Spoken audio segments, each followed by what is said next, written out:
Effectivement, en 2022, les championnats du monde, on est attendu avec mon équipe sur le podium, puisque toute l'année, sur chaque étape de Coupe du Monde, on fait une médaille. Donc, on est extrêmement attendu. Et en fait, ce qui se passe, c'est que on ne parvient pas à gagner notre match de troisième place face à une Coréenne, à des Coréennes. Et lorsque la compétition s'arrête, moi, j'avoue que je suis dans les gradins. J'ai cette phase de déni qu'on vit tous après un échec.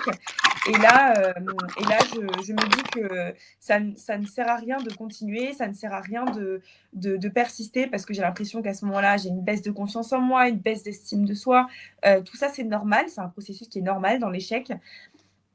Et je me laisse le temps d'infuser cet échec et d'accepter cette frustration et d'accepter de vouloir arrêter. Et puis finalement, de passer par de la communication, c'est-à-dire que rapidement, j'en ai parlé à mon coach, rapidement, on a fait un débriefing de ce qui s'était bien passé, mal passé.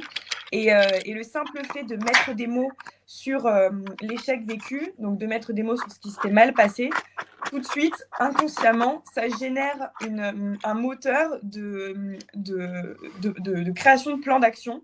Parce que quand tu te dis à toi-même honnêtement ce qui s'est mal passé, ce que tu as peut-être moins bien fait ou mal fait, il y a encore une fois cet petit esprit de compétition envers toi-même qui va te pousser à revenir à l'entraînement, à revenir à ta mission pour ne plus jamais que ça se repasse et en tout cas pour progresser.